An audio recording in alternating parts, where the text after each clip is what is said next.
वर्णिवेशरमणीय दर्शनं मन्दहासरुचिराननाम्बुजं पूजितं सुरु नरोत्तमैर्मुदा धर्मनन्दनमहं विचिन्तये। असतो मा षड्गमय तमसो मा ज्योतिर्गमय मृत्युर्मा अमृतं गमयः। ओम शांति शांति शांति। આજની જ્ઞાન સભાની અંદર પધારનારા બધા જ ભગવત ભક્તોને વેદાંતાચાર્ય પુરાણ ઇતિહાસાચાર્ય એમ ફિલોસોફી શાસ્ત્રી રાકેશભાઈના હિતપૂર્વક જય સ્વામિનારાયણ। ભક્તો, આવતીકાલથી શ્રાવણ માસનો શુભારંભ થાય છે। ભગવાન સ્વામિનારાયણ શિક્ષાપત્રીની અંદર 149મા શ્લોકની અંદર પોતાના તમામ આશ્રિતોને આજ્ઞા કરતા કહે છે, कर्तव्यम कारणीयम वा श्रावण मासी सर्वथा बिल्वपत्रादिभिः प्रीत्या श्री महादेव पूजनम। અને શ્રાવણ માસને વિશે શ્રી મહાદેવજીનું પૂજન જે તે બિલ્વપત્રાદિ કે કરીને પ્રીતિપૂર્વક સર્વ પ્રકારે પોતે કરવું અથવા બીજા પાસે કરાવવું, આ પ્રમાણેની ભગવાન સ્વામિનારાયણની આજ્ઞા છે। કોઈ વ્યક્તિને શંકા થાય કે ભગવાન સ્વામિનારાયણે તથા અન્ય મહાત્માઓએ પોતાના ગ્રંથોની અંદર શ્રાવણ માસની અંદર જ ભગવાન શંકરની બિલ્વપત્રાદિથી પૂજા કરવાની કેમ આજ્ઞા કરેલી છે? તો એ શંકાકારને કહેવાનું કે શ્રાવણ માસની અંદર શ્રવણ નક્ષત્રનો ઉદય થાય છે અને એ શ્રવણ નક્ષત્ર 1 મહિનો પર્યંત પોતે રહે છે અને એ શ્રવણ નક્ષત્રના અધિષ્ઠાતા દેવ જે છે ભગવાન શંકર છે। અને આ મહિનાની અંદર શ્રવણ નક્ષત્રનો ઉદય થયો હોવાથી અને એના અધિષ્ઠાતા દેવ ભગવાન શંકર હોવાથી આ મહિનામાં ભગવાન શંકરની જો બિલ્વપત્રાદિથી પૂજા કરવામાં આવે તો ભગવાન શંકર ધર્મ અર્થ કામ અને મોક્ષ ચારેય પુરુષાર્થની સિદ્ધિ આપે છે। અને આ વાત જે છે એ પુરાણોની અંદર પણ લખાયેલી છે। જેમ કે શિવ પુરાણની અંદર ભગવાન વેદવ્યાસજી કહે છે, શ્રાવણે માસી યો ભક્ત્યા કરોતિ શિવ પૂજનમ મહાભિષેક વિધિના बिल्वपत्रैश्च कोमलैः अप्राप्यं तस्य नाश्चैव किंचित अत्र परत्र च कार्येद ब्राह्मणैर्वापि नतु शून्यं नयेदिमम्। अर्थात के जे मनुष्य श्रावण मासમાં સુકોમળ બિલીપત્ર લઈને મહાઅભિષેક અર્થાત કે રુદ્રાભિષેક વિધિથી ભક્તિ ભાવપૂર્વક જો શિવજીની પૂજા કરે છે તો તેને આ દુનિયામાં અર્થાત કે આ લોકમાં અને પરલોકમાં કોઈ પણ વસ્તુ અપ્રાપ્ય રહેતી નથી। જો પોતાને અનુકૂળતા ન હોય તો બ્રાહ્મણ પાસે શિવ પૂજન કરાવવું, પણ શિવ પૂજન વિના શ્રાવણ માસને ખાલી જવા દેવું નહીં। અહીં સ્પષ્ટ રૂપે શિવ પુરાણના વચન છે કે જે લોકો શ્રાવણ માસની અંદર ભગવાન શંકરની પૂજા કરે છે તેને આ લોક અને પરલોકની અંદર કોઈ પણ વસ્તુ અપ્રાપ્ય નથી, એને બધી જ વસ્તુ પ્રાપ્ત થઈ જાય છે। પદ્મ પુરાણની અંદર પણ આવા જ વચનો જોવા મળે છે। જેમ કે ભગવાન વેદવ્યાસજી ત્યાં કહે છે, કાર્તિકે કોમલૈર વિષ્ણુઃ પૂજ્યો વા તુલસી દલૈઃ શંકરો બિલ્વપત્રૈશ્ચ શ્રાવણે માસી માનવૈઃ प्रतिपत्रम नाम मंत्रम पठन भक्त्या समर्चयेत यो नरः सलभेतैव भुक्तिम मुक्तिंश्च निश्चितम। अर्थात કે મનુષ્યએ કાર્તક માસમાં વિષ્ણુ ભગવાનની કમળથી પૂજા કરવી અથવા તુલસી દલથી પૂજા કરવી અને શ્રાવણ માસમાં બિલ્વપત્રથી શ્રી શંકરની પૂજા કરવી। તેમાં પ્રત્યેક તુલસી પત્રે કે બિલ પત્રે નામ મંત્ર ઉચ્ચારીને જે પૂજા કરે છે તે મનુષ્યને આ લોકમાં ભોગ સુખ અને પરલોકમાં મોક્ષ સુખ નિશ્ચિતપણે પ્રાપ્ત થાય છે। કહેવાનું તાત્પર્ય એ છે કે જે લોકો શ્રાવણ માસની અંદર બિલ્વપત્રાદિકથી મહાદેવનું પૂજન કરે છે એને મહાદેવ જે છે એ ભુક્તિ અને મુક્તિ બંનેની પ્રાપ્તિ કરાવે છે. કોઈને શંકા થાય કે બિલ્વપત્રથી જ કેમ,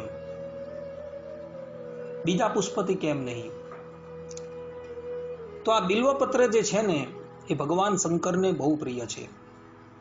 આની ઉત્પત્તિ માતા લક્ષ્મીજીના હૃદયમાંથી થયેલી છે.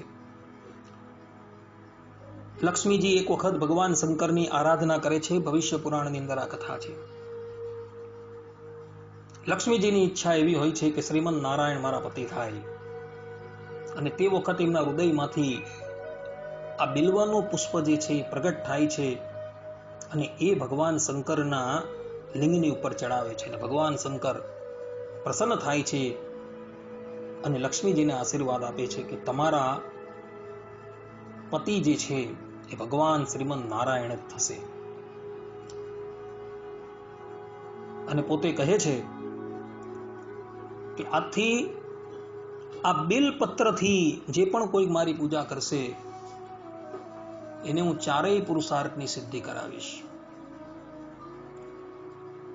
શાસ્ત્રોની અંદર એવી પણ આ વાત આવે છે કે એક બાજુ 1000 નીલકમલ હોય જે પ્રાપ્ત થવા પણ બહુ દુર્લભ છે, અને એના દ્વારા ભગવાન શંકરની પૂજા કરવામાં આવે, અને એક બેવલ ધતુરાનું ફલ જે છે એ લઈને જો ભગવાન શંકરની પૂજા કરે ને તો એ એક ધતુરાના ફળ બરાબર એ 1000 જે છે એ નીલકમલ થઈ જાય છે. ભગવાન શંકરને ધતુરાના ફલ અને બિલ્વપત્ર અતિશય પ્રિય છે, એટલે માટે બિલ્વપત્ર આદિકથી ભગવાન શંકરની પૂજા કરવાની આજ્ઞા આપવામાં આવેલી છે. શિવ પુરાણની અંદર એક સ્થાન પર સ્પષ્ટ રૂપે લખેલું છે કે જે વ્યક્તિએ કલ્યાણની કામના હોય, અર્થાત ત્યાં સંસાર બંધનથી મુક્ત થવું હોય, તેણે ભગવાન શંકરની તુલસીથી પૂજા કરવી. કેટલાક લોકો પોતાની અણસમજે કરીને એવું કહેતા ફરે છે કે શંકરની પૂજાની અંદર તુલસીનો ઉપયોગ ન થાય, પરંતુ આ વાત સંપૂર્ણપણે ગલત છે. શિવ પુરાણની અંદર સ્પષ્ટ રૂપે ભગવાન વેદવ્યાસજીએ આજ્ઞા કરેલી છે કે જે લોકોએ આ સંસારમાંથી છૂટવું હોય તેણે તુલસી દલથી ભગવાન મહાદેવની પૂજા કરવી.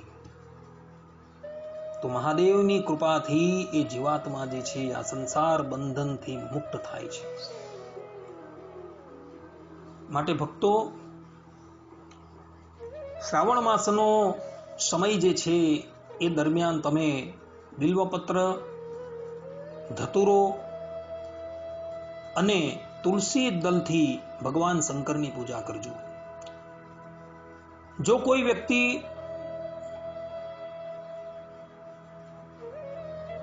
શ્રાવણ માસની અંદર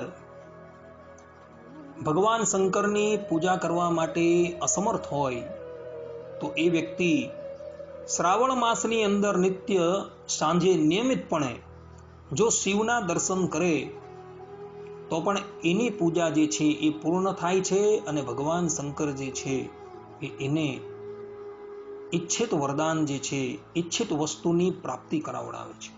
આ વાત જે છે એ ઉપમન્યુએ કહી છે.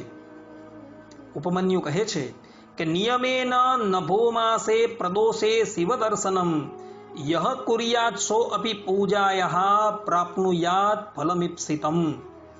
અર્થાત કે જે મનુષ્ય શ્રાવણ માસમાં સાંજે નિયમિતપણે શિવ દર્શન કરે છે તે પણ પૂજા કરે તેના જેવું ઈચ્છિત ફલ પ્રાપ્ત કરે છે. માટે ભક્તો, શ્રાવણ માસની અંદર ભગવાન શંકરની પૂજા તમે કરજો. પૂજા કરવાની શક્તિ નથી તો સાયંકાળે ભગવાન શિવના મંદિરમાં જજો અને ત્યાં જઈ ભગવાન શંકરના ભાવપૂર્વક દર્શન કરજો.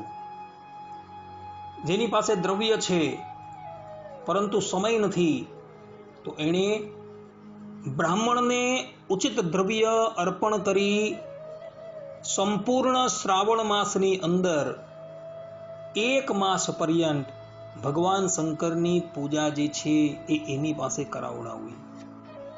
કેટલાક લોકો એવા પણ છે, એ લોકો એવું કહે છે કે ભાઈ શંકરની પૂજા કરવાથી આપણે અન્યાશ્રય થઈ જાય, એટલે આપણે શંકરનું પૂજન ન કરવું. તો એને કહેવાનું કે અહીં જે આજ્ઞા આપેલી છે ને એ ભગવાન સ્વામિનારાયણે આપેલી છે, તમારા ઈષ્ટદેવે. અને ઈષ્ટદેવ જે આજ્ઞા કરે એ આજ્ઞા પાડવી એ આપણો ધર્મ છે. ઇતર સંપ્રદાય વાળા એવું કહે કે ભાઈ શંકરની પૂજા કરવી એ તો અન્યાશ્રય કરવા બરાબર છે. તો એ લોકોને કહેવાનું કે શંકર જે છે કોઈ અવર નથી. કારણ કે એ જ શ્રીમદ ભાગવતની અંદર 12 સ્કંધની અંદર 13મા અધ્યાયના 16મા શ્લોકની અંદર ભગવાન વેદવ્યાસજી પોતે કહે છે, વૈષ્ણવાનામ યથા શંભુ, કે વૈષ્ણવોની અંદર ભગવાન શંકર જે છે એ સર્વોત્તમ છે. પૂર્વે જેટલા પણ વૈષ્ણવ થઈ ગયા, અત્યારે જે વૈષ્ણવો બિરાજમાન છે ને ભવિષ્યકાળની અંદર જે વૈષ્ણવો થવાના છે, એ બધાની અંદર શંકર મહારાજ જે છે એ પરમ વૈષ્ણવ છે. ભગવાન શ્રીમન નારાયણને શંકર સિવાય કોઈ પણ વ્યક્તિ પ્રિય પણ નથી. અને જે પણ કોઈક વ્યક્તિને ભગવાનને વિશે નિષ્કામ ભક્તિ જોઈતી હોય તો એણે ભગવાન શંકરની આરાધના કરવી પડે અને કરવી પડે. આ વાદ જે છે એ રામચરિત માનસની અંદર ગોસ્વામીજી તુલસીદાસજી પોતે કહી રહ્યા છે. જેમ કે તુલસીદાસજી કહે છે કે જેને સદાશિવના ચરણમાં પ્રીતિ ન હોય તેને સ્વપ્નમાં પણ શ્રી રામ પ્રિય લાગતા નથી. સદાશિવના ચરણ કમળોમાં છળ વગરનો સ્નેહ એ જ શ્રી રામ ભક્તનું લક્ષણ છે. સદાશિવ સમાન રામની દ્રઢ ભક્તિને ધારણ કરનારો બીજો કોઈ નથી. આ પ્રમાણે તુલસીદાસજી રામચરિત માનસની અંદર બાલકાંડની અંદર 104 3ની અંદર પોતે કહે છે અને 4ની અંદર કહે છે. આ ઉપરાંત ગોસ્વામીજી રામચરિત માનસની અંદર બાલકાંડ 138 3 અને 4ની અંદર નારદજી પ્રત્યે કહે છે કે પછી ભગવાન બોલ્યા કે તમે જાઓ અને શંકરના 100 નામનો જાપ કરો, એટલે તમારા હૃદયમાં પરમ શાંતિનો અનુભવ થશે. મને શિવ સમાન બીજો કોઈ વહાલો નથી, એ નિશ્ચયને ભૂલથી પણ કદી છોડતા નહીં. હે મુનિવર, જેના પર સદાશિવ કૃપા કરે એને જ મારી ભક્તિ પ્રાપ્ત થાય છે. જેના પર સદાશિવ કૃપા ન કરે તે પુરુષ મારી ભક્તિને પ્રાપ્ત થતો નથી. આ વાત હૃદયમાં રાખજો. આ પ્રમાણે ભગવાન શ્રીમન નારાયણે પોતાના સ્વમુખે કહ્યું છે કે જેને પણ ભગવાન શ્રીમન નારાયણ વિશે ભક્તિની ઈચ્છા હોય તો એણે શંકરની આરાધના કરવી પડે અને કરવી પડે. કારણ કે ભગવાન શંકરની કૃપા થાય તો જ શ્રીમન નારાયણ, ભગવાન શ્રી કૃષ્ણ કે ભગવાન શ્રી રામને વિશે તમને પ્રીતિ થશે. અન્યથા ક્યારેય પણ શિવની કૃપા વગર જીવાત્માને ભગવાનને વિશે ભક્તિ ઉદય થતી નથી. શ્રીમદ ભાગવતની અંદર પ્રથમ સ્કંધની અંદર સ્પષ્ટ રૂપે સુખદેવજી મહારાજ કહે છે કે જે વ્યક્તિએ જ્ઞાનની જરૂર હોય, અર્થાત કે જ્ઞાન પ્રાપ્તિની ઈચ્છા હોય, તેણે પણ ભગવાન શંકરની આરાધના કરવી. કારણ કે ભગવાન શંકરની આરાધના વગર ક્યારેય પણ જીવાત્માને જ્ઞાનની પ્રાપ્તિ થતી નથી. માટે ભક્તો, ભગવાન શંકરની કૃપા હશે તો જ ભગવાન શ્રી હરિ વિશે તમને ભક્તિ થશે અને જ્ઞાનની પ્રાપ્તિ થશે. અન્યાશ્રયના ભયથી ક્યારેય પણ શિવની ઉપેક્ષા કરવી નહીં. શિવ પરમ ભાગવત છે. કોઈ પણ સંપ્રદાયના મહાનુભાવોએ શિવની ઉપેક્ષા કરી નથી.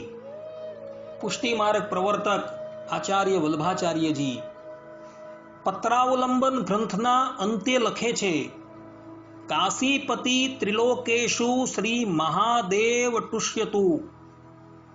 અર્થાત કે કાશીના અધિપતિ અને ત્રિલોકના અધિપતિ એવા ભગવાન શંકર સંતોષ પામો. આ પ્રમાણે શિવની સ્તુતિ કરેલી છે એમણે પણ. જગતના કે કોઈ પણ તત્વચિંતક હોય એ લોકોએ ક્યારેય પણ શિવની નિંદા કરી નથી. ભગવાન સ્વામિનારાયણ પણ લોયાના પહેલા વચનામૃતની અંદર કહે છે કે શિવ ભગવાનના મોટા ભક્ત છે. આ પ્રમાણેના વચન ભગવાન સ્વામિનારાયણના છે. અને એટલે માટે ભગવાન સ્વામિનારાયણે શિક્ષાપત્રીની અંદર આ શ્રાવણ માસની અંદર પોતાના તમામ આશ્રિતોને ભગવાન શંકરની પૂજા કરવાની આજ્ઞા આપી છે. ભલે તમે કોઈ ફલની ઈચ્છા રાખ્યા વગર ભગવાન શંકરની પૂજા કરતા હો તો એ તમારે માટે શ્રેષ્ઠ છે. કોઈને એમ થાય કે ભાઈ શંકરની પૂજા કરવાથી આપણે અન્યાશ્રય થઈ જાય તો એવી શંકા થતી હોય તો તેને કહેવાનું કે શિવસ્ય હૃદયે વિષ્ણુ, વિષ્ણુસ્ય હૃદયે શિવ. કે શિવના હૃદયની અંદર વિષ્ણુ છે અને વિષ્ણુના હૃદયની અંદર શિવ છે. તો તે વખતે જ્યારે પૂજા તમે કરતા હો ત્યારે મનની અંદર એવો ભાવ લાવવાનો છે કે હું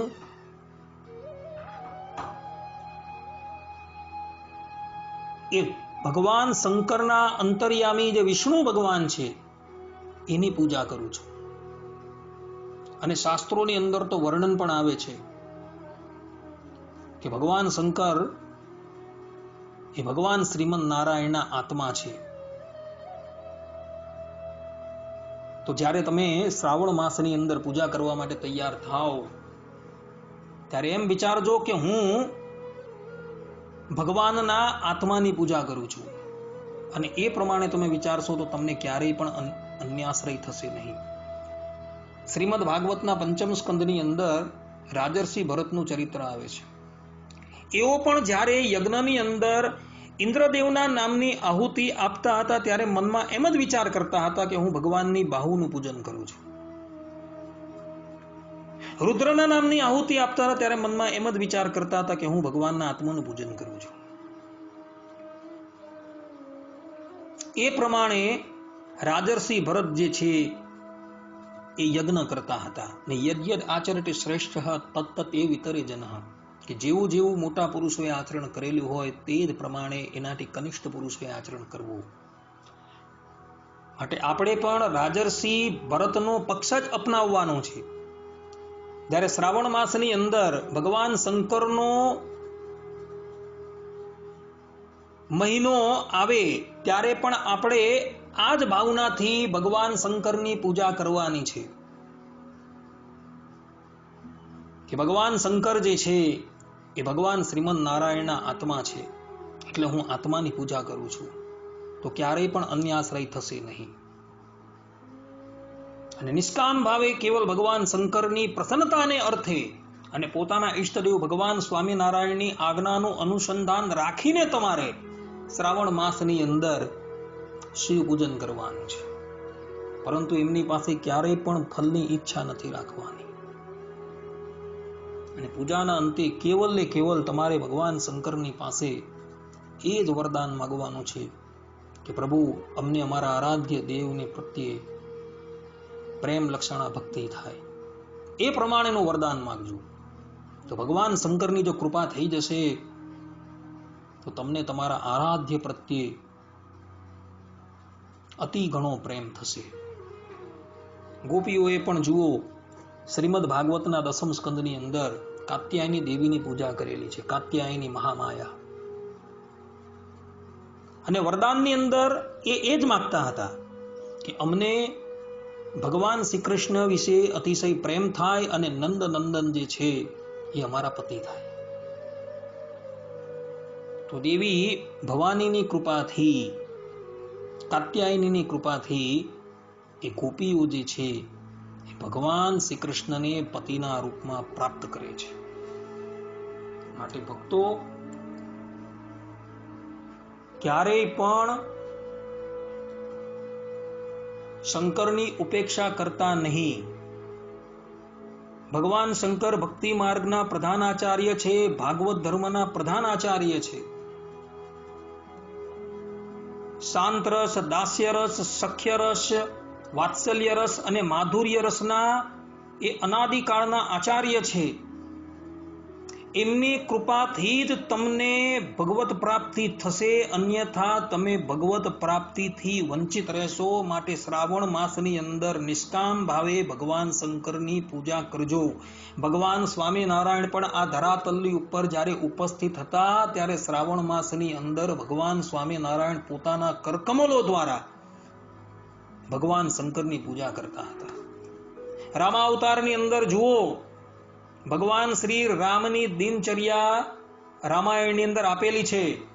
એમાં પ્રાતઃ કાલે ભગવાન શ્રી રામ શ્રીરંગમ ભગવાનનું અને ભગવાન શંકરનું પૂજન કરતા હતા. કૃષ્ણ અવતારની અંદર પણ તમે જુઓ, જ્યારે જાંબુવતીએ ભગવાન શ્રી કૃષ્ણની પાસે સર્વોત્તમ પુત્રની માંગણી કરી ત્યારે ભગવાન શ્રી કૃષ્ણ સર્વોત્તમ પુત્રની પ્રાપ્તિને અર્થે ગંધમાદન પર્વત પર જાય છે અને ત્યાં ઉપમન્યુ થકી એ ઓમ નમઃ શિવાય મંત્રની દીક્ષા લે છે અને 12 વર્ષ પર્યંત ભગવાન શંકરની આરાધના કરે છે. તો ભગવાન શંકરની કૃપાથી એમના ઘરે સાંબ નામના પુત્રનું પ્રાગટ્ય થયું હતું. આમ ભગવાન શ્રી કૃષ્ણએ પણ ભગવાન શિવની આરાધના કરેલી હતી. શા માટે? તો જો પોતે ભગવાન શંકરની ઉપેક્ષા કરી દે તો સંપૂર્ણ જગત ભગવાન શંકરની ઉપેક્ષા કરી દે. અને સંપૂર્ણ જગત એ ભગવાન શંકરની ઉપેક્ષા ન કરે અને એમનો મહિમા જળવાઈ રહે. એટલે માટે ભગવાન શ્રીમદ નારાયણ જ્યારે જ્યારે આ ધરાતલની ઉપર પ્રગટ થાય છે ત્યારે રુદ્ર દેવતાની આરાધના કરે છે. આ વાત વરાહ પુરાણની અંદર રુદ્ર ગીતાના 72મા અધ્યાયમાં લખેલી છે. ભક્તો, ત્યાં રુદ્રદેવની તપસ્યાથી શ્રીમદ નારાયણ એની સન્મુખ પ્રગટ થાય છે.